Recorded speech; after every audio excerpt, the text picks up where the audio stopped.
Hello friends, SRC learning में आपका स्वागत है। सी प्लस प्लस की सीरीज में आज हम कंस्ट्रक्टर के कॉन्सेप्ट को पढ़ेंगे।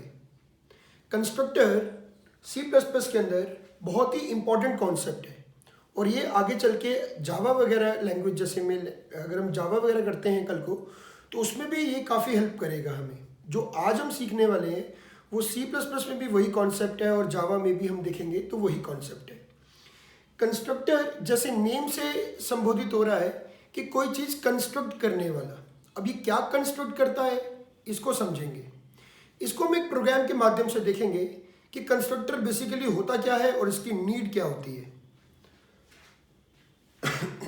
देखिए, ये एक प्रोग्राम है आपके सामने,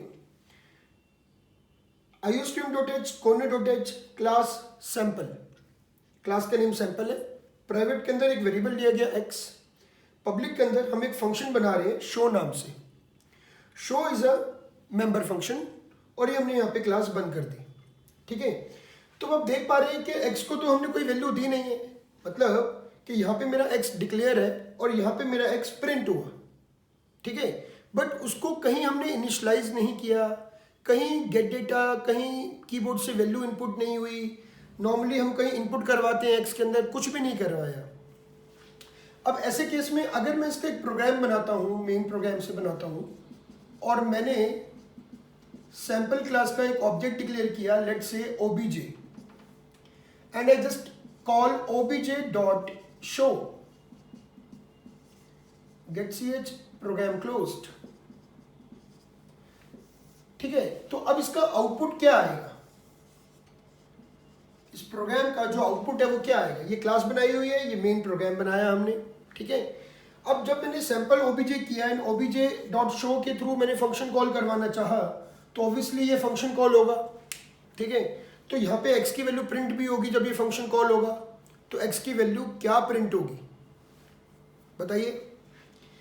देखिए, जब आप कोई वैल्यू नहीं देते हैं तो ऑल वी नो कि गार्बेज वैल्यू, यहाँ पे हमारे x के अंदर गार्बेज वैल्यू होगी अगर हम कोई वैल्यू नहीं दे रहे हैं। तो जब हम प्रिंट करेंगे तो it will print value of x equal to value of x is equals to, ये जो x प्रिंट होगा that is the garbage value. क्यों? क्योंकि बेसिकली आपने कोई वैल्यू तो दी नहीं है इसके अंदर।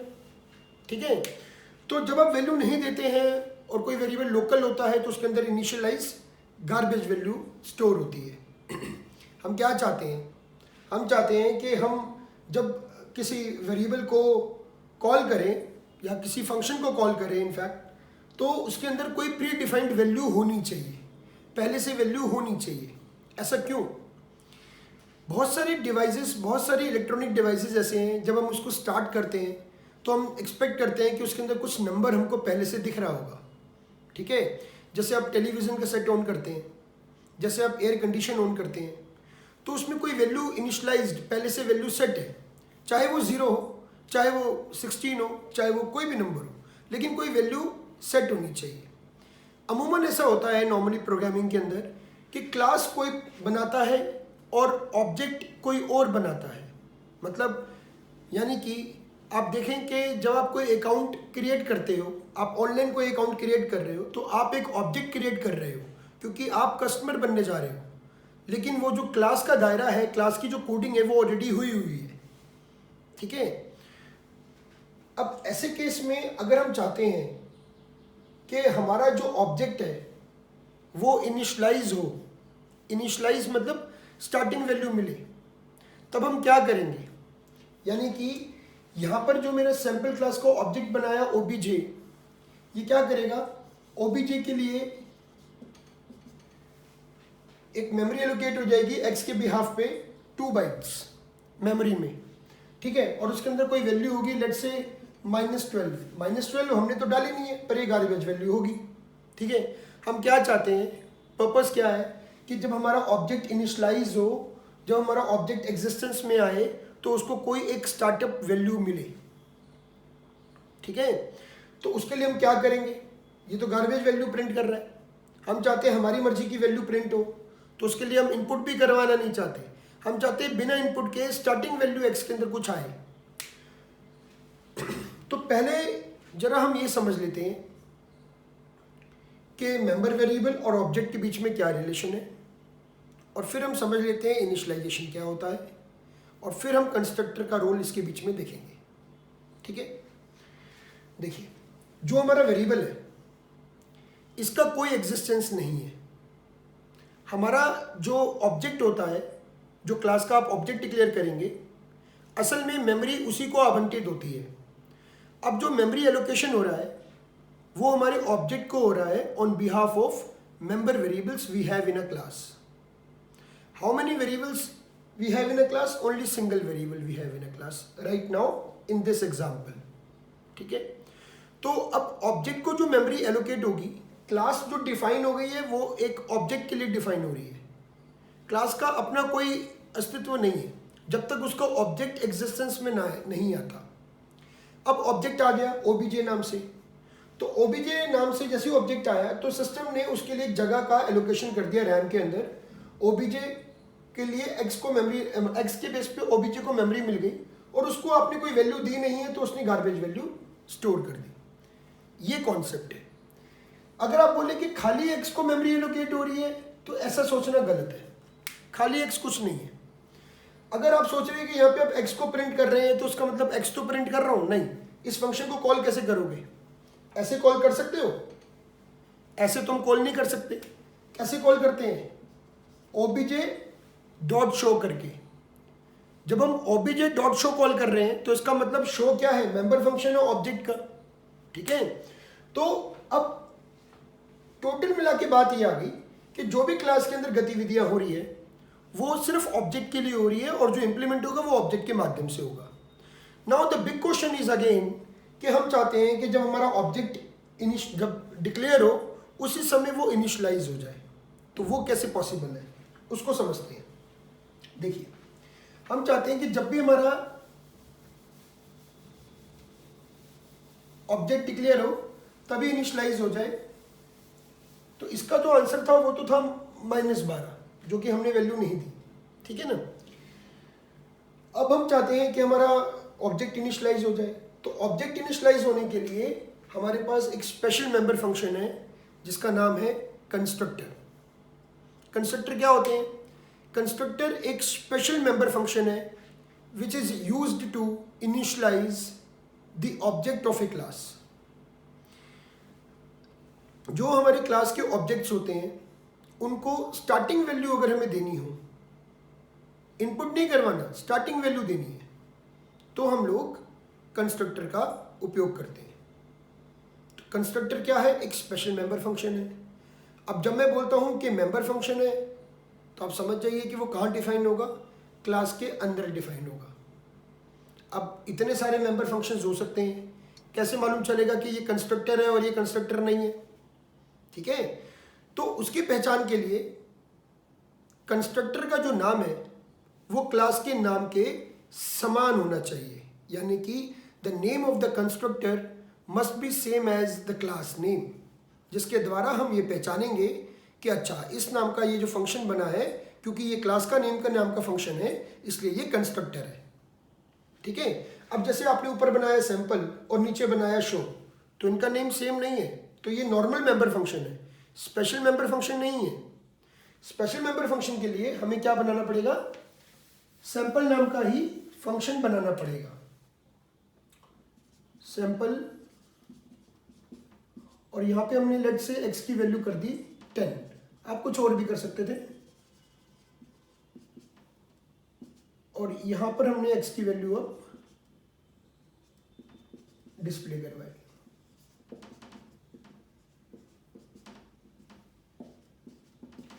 और अब हम वही मेन फंक्शन डिफाइन करते हैं जिसमें हमने सैंपल क्लास का ऑब्जेक्ट डिक्लेयर किया, let say obj। Now we call obj dot show. ठीक है, तो अब आप देखिए कि ये जो मैंने फंक्शन बनाया है दिस इज अ कंस्ट्रक्टर। कैसे मालूम चला ये कंस्ट्रक्टर है? सबसे पहली पहचान कि जो नाम है फंक्शन का वो क्लास के नेम के समान होना चाहिए, बिल्कुल डिक्टो, तो मानेंगे ये कंस्ट्रक्टर है। ठीक है, अब कुछ इसकी प्रॉपर्टीज हैं उनको समझते हैं, फिर हम इस प्रोग्राम पे दोबारा लौट के आएंगे और समझेंगे इसका इम्प्लीमेंटेशन क्या है। ठीक है, तो चलिए कुछ पॉइंट्स मैं मेंशन कर रहा हूं यहाँ पे जिससे आपको आइडिया लगेगा कंस्ट्रक्टर के बारे में। पहला, constructors are the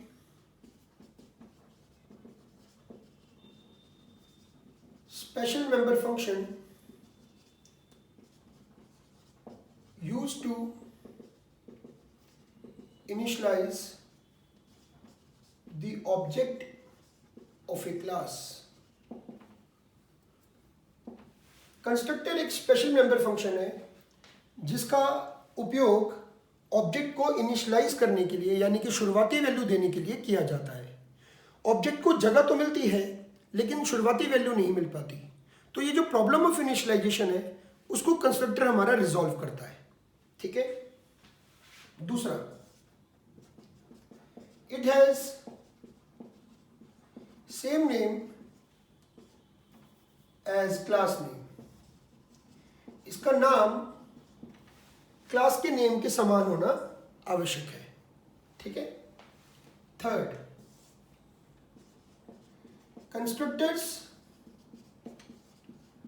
do not have any return type, not even void, and hence they do not return any value।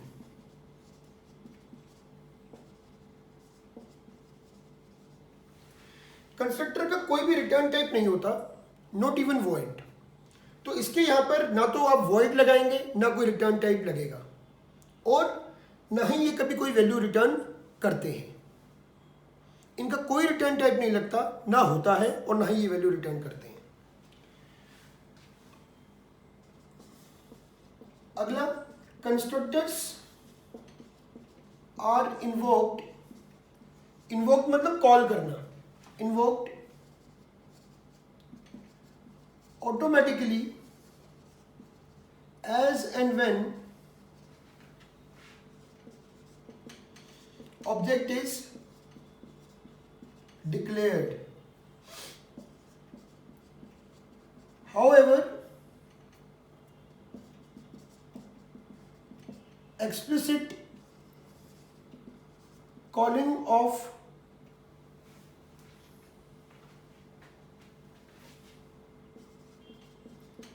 constructor is also possible।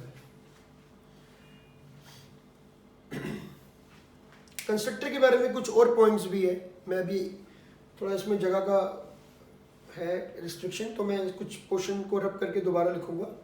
ठीक है, तो पहला पॉइंट तो मैंने आपको बताया, दूसरा भी बताया, तीसरा भी बताया। फोर्थ पॉइंट है कि कंस्ट्रक्टर को कैसे कॉल किया जाता है। कंस्ट्रक्टर ऑटोमेटिकली कॉल होते हैं जैसे हमारा ऑब्जेक्ट एग्जिस्टेंस में आता है, जैसे मेरा ऑब्जेक्ट डिक्लेयर होगा वैसे मेरा कंस्ट्रक्टर ऑटोमेटिकली कॉल हो जाएगा। ठीक है, तो जैसे हमने यहाँ ऑब्जेक्ट डिक्लेयर किया तो क्या यहाँ पे कंस्ट्रक्टर कॉल हो जाएगा? करेक्ट, ऑटोमेटिकली मेरा यहाँ पे कंस्ट्रक्टर कॉल हो जाएगा। तो क्या करेगा ये मेरे ऑब्जेक्ट को इनिशियलाइज कर देगा। जो मेमोरी एलोकेट हुई है ओबीजे को एक्स के बेस पे, उसको ये एक्स को वैल्यू दे देगा विच इज 10, क्योंकि मैंने 10 दिया हुआ है। ठीक है, आप बोलोगे हमको कैसे पता कि भाई 10 हो जाएगा? कोई बात नहीं, अभी हम इसको प्रिंट करवा रहे हैं, हम obj.show फंक्शन कॉल करवा रहे हैं। तो जब हम obj.show कॉल करवाएंगे, ये पहले बनाइएगा, इसके नीचे यहाँ जगह नहीं है ना, इसलिए मैं साइड में बना रहा हूँ। आप जब कोडिंग करेंगे तो इसके नीचे आप ये पूरा प्रोग्राम यहाँ से, है ना, यहाँ से कोड कर देंगे पूरा प्रोग्राम आप। तो जब आप obj डिक्लेयर करेंगे then it will call sample. जैसे मैंने बताया कि constructors are invoked automatically as and when object is declared. तो ये x की वैल्यू 10 कर देगा, क्योंकि आपने 10 दी हुई है इसलिए कर देगा। अगर आप यहाँ पे 50 कर दोगे तो 50 कर देगा, कुछ और कर देंगे तो कुछ और, 100 करेंगे तो 100 कर देगा। obj.show तो वैल्यू ऑफ x जो पहले -12 आ रहा था प्रीवियस एग्जाम्पल में, अब आएगा 10। ठीक है, तो कुल मिला के बात ये हुई कि हमने जब कंस्ट्रक्टर बनाया तो उसने हमारे ऑब्जेक्ट को स्टार्टिंग वैल्यू यानी कि इनिशियलाइज कर दिया। ठीक है, इसके बहुत सारे एडवांटेजेस हैं, आगे चल के हम प्रोग्राम्स बनाएंगे रियलिस्टिक अगर डिवाइसेस आप देखें तो नॉर्मली क्या होता है कि हम क्लास बना के छोड़ देते हैं, उसमें कंस्ट्रक्टर होता है, लेकिन यूज़र को तो नहीं पता ना, यूज़र को नहीं पता कि अब मान लीजिए कि आपने अपना एक अकाउंट बनाया बैंक के अंदर, और बैंक में जो कोडिंग हुई हुई है क्लास की, उसमें जो हमारा ऑब्जेक्ट क्रिएट हो रहा है और जो उसके मेंबर वेरिएबल्स है, मेंबर वेरिएबल्स को उन्होंने जीरो से डिक्लेयर नहीं किया बैलेंस को। अब क्या होगा कि आपने कोई स्टार्टिंग वैल्यू डाली 5,000 रुपये, अपने बैंक अकाउंट में आपने 5,000 रुपये डाले, तो प्रीवियस जो बैलेंस होगा, जो बैंक ने इनिशलाइज नहीं किया हुआ उसको जीरो से, तो कोई भी गार्बेज वैल्यू हो सकती है, नेगेटिव में, पॉजिटिव में, कोई भी वैल्यू, तो 5,000 उसमें ऐड होके फिर आपका बैलेंस आ सकता है, या माइनस भी हो सकता है, ठीक है ना। तो ये चीज़ ना हो, क्योंकि जब हम कोई डिवाइस बनाते हैं, उसकी जो कोडिंग करते हैं और उसको जो उपयोग करता है, वो दोनों अलग अलग होते हैं। तो जब कोई उसको उपयोग कर रहा है तो वो चाहता है कि जब मैं इसका उपयोग कर रहा हूँ तो बिल्कुल ये जीरो से स्टार्ट हो। तो हम नॉर्मली क्या करते हैं, नॉर्मली जैसे हमारे जो मेंबर वेरिएबल्स होते हैं जिनकी वैल्यूज़ यूज़र के मुताबिक चेंज होती है, तो हम इनिशलाइज उनको जीरो से करते हैं। अगर आप जीरो से नहीं करेंगे तो उनके अंदर कोई पुरानी गार्बेज वैल्यूज़ होंगी जो कि नहीं रहनी चाहिए, ठीक है ना। तो इसके लिए हमारा कंस्ट्रक्टर होता है। तो अब यहाँ पे हमने ओबीजे डॉट शो किया तो value of x equals to कितना दिखा देगा, ये 10 दिखा देगा। अच्छा, अब मेरे को कुछ और पॉइंट्स भी डिस्कस करने हैं, इसके लिए मुझे जगह चाहिए, तो मैं इसको यहाँ से ऊपर से रब कर देता हूँ, ठीक है।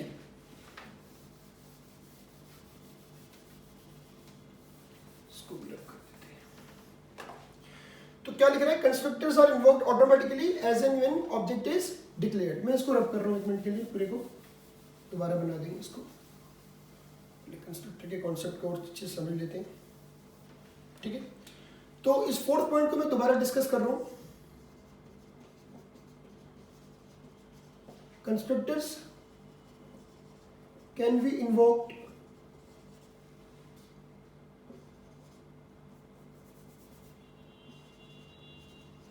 automatically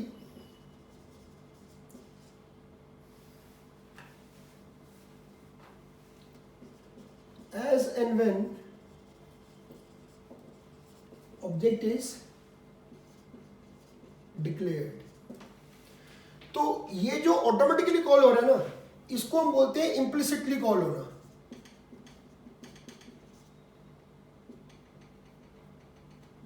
इम्प्लिसिटली कॉल होना मतलब internally by default object declare हुआ, कंस्ट्रक्टर कॉल हो गया, ठीक है ना।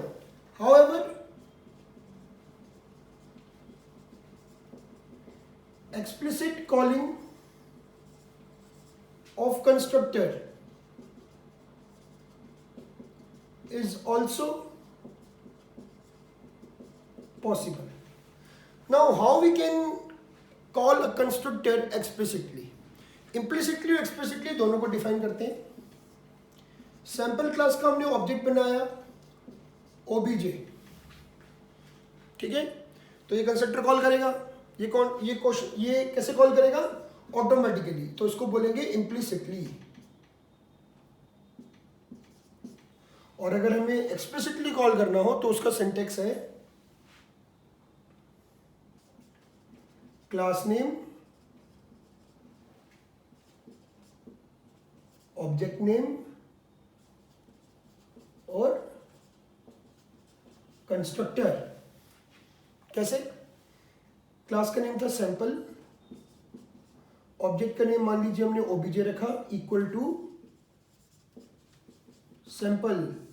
This is the way to call a constructor explicitly. ये बहुत इंपॉर्टेंट है, ये पूछता है इंटरव्यू में भी पूछता है ये कि how we can call a constructor explicitly. तो आपको मालूम होना चाहिए sample space O B J equal to sample, ठीक है। दिस इज अनदर मेथड, कोई फोर्स नहीं है कि आपने ऐसी कॉल करना, नॉर्मल भी इस तरीके से इम्प्लिसिटली भी कॉल कर सकते हो, ठीक है। अब क्या होता है आगे कि हर ऑब्जेक्ट के लिए अलग अलग कंस्ट्रक्टर कॉल होता है, ठीक है। For every object declared constructor is called respectively। मतलब कि अगर आपने यहाँ पर सैंपल क्लास के 3 ऑब्जेक्ट क्रिएट किए होते, obj1, obj2, obj3, तो जो भी हमने रब किया एग्जाम्पल उसी को ही मैं बेस बना के ये लिख रहा हूँ। सैंपल का ऑब्जेक्ट बनाया obj1 लेट से, obj2, obj3। तो अब ऐसा करने से क्या होगा, 3 अलग अलग ऑब्जेक्ट डिक्लेयर हुए तो 3 बार कंस्ट्रक्टर कॉल होगा, और तीनों की वैल्यू जो प्रीवियस में हमने 10 की हुई है, यानी कि obj1, obj2 और obj3, तीनों की वैल्यू हो जाएगी 10, 10, 10। अब तीनों के थ्रू आप कॉल कर सकते हैं obj1 dot show, obj2 dot show, obj3 dot show. तो तीनों का आंसर आएगा 10, 10 एंड 10। यहां तक क्लियर हुआ? तो constructors are the special member function used to initialize the object of a class. ये हमारा पहला पॉइंट था, ठीक है ना। अब यहां मैं आपको बताने वाला हूं कि कितने तरीके के कंस्ट्रक्टर्स हमारे पास होते हैं। टाइप्स ऑफ कंस्ट्रक्टर्स, कितने तरीके के कंस्ट्रक्टर होते हैं भाई? डिफॉल्ट कंस्ट्रक्टर, ये जो अभी हमने एग्जांपल देखा था, ये डिफॉल्ट कंस्ट्रक्टर का एग्जांपल है। दूसरा है पैरामीटराइज कंस्ट्रक्टर। पैरामीटराइज कंस्ट्रक्टर को बोलते हैं कंस्ट्रक्टर विद आर्ग्यूमेंट्स, कि कंस्ट्रक्टर के अंदर आर्ग्यूमेंट्स से पैरामीटर पास करते हैं तो। और third and last is copy constructor, ठीक है। इन तीनों के ऊपर हम एक एक एग्जांपल देखेंगे नेक्स्ट वीडियो में, ठीक है। तो कंस्ट्रक्टर का बेस आप पहले समझ लीजिए। प्रोग्राम्स बनाना बहुत इजी है, बेस समझना इंपॉर्टेंट है। बेस समझ में आ जाएगा तो काम हो जाएगा, ठीक है। तो क्या समझा हमने? अगर हम सम अप करें तो कभी भी हमने अपने ऑब्जेक्ट को शुरुआती वैल्यूज देनी हो, देखिए जब हम ऑब्जेक्ट बोलते हैं तो उसके अंदर मेंबर वेरिएबल सारे आ गए। फिलहाल हमारे वाले एग्जांपल में केवल x था, मान लीजिए उसमें y भी होता, z भी होता। तो obj जब मैं बोलता हूँ कि ऑब्जेक्ट को इनिशियलाइज करना, तो इसका मतलब obj को इनिशियलाइज करने का मतलब है उसकी x, उसकी y, उसका z भी है अगर, तो उन तीनों को शुरुआती वैल्यू देना। तो कैसे दिया जाएगा? कंस्ट्रक्टर के थ्रू दिया जाएगा। इसका नाम क्लास के नेम के समान होगा, इसमें कोई रिटर्न टाइप नहीं होगा, नॉट इवन वॉइड, और ये कोई वैल्यू रिटर्न नहीं करेगा। दो तरीके से कॉलिंग पॉसिबल है, इम्प्लिसिट और एक्सप्लिसिट। इम्प्लिसिट बाय डिफॉल्ट होती है, सिर्फ क्लास का नेम और ऑब्जेक्ट का नेम लगाने से कॉल हो जाता है फंक्शन, मेंबर फंक्शन यानी कि कंस्ट्रक्टर। और एक्सप्लिसिट कॉल करने के लिए सिंटेक्स बताया, क्लास का नेम, ऑब्जेक्ट का नेम इक्वल्स टू कंस्ट्रक्टर का नेम। अब कंस्ट्रक्टर का नाम, क्लास का नेम समान ही है, तो sample obj equal to sample, ठीक है। 3 तरीके के कंस्ट्रक्टर्स हम बनाते हैं, default, parameterized and copy constructor, ठीक है। अब अगली वीडियोस में हम इसके ऊपर बहुत सारे क्वेश्चंस करेंगे, तीनों के टाइप्स अलग अलग देखेंगे, ठीक है, और कुछ रियलिस्टिक एग्जांपल भी देखेंगे कंस्ट्रक्टर के, ठीक है। अगर वीडियो अच्छी लगी हो, समझ में आया हो, तो प्लीज़ इसको लाइक कीजिएगा, शेयर कीजिएगा और चैनल को सब्सक्राइब कीजिएगा। Thank you.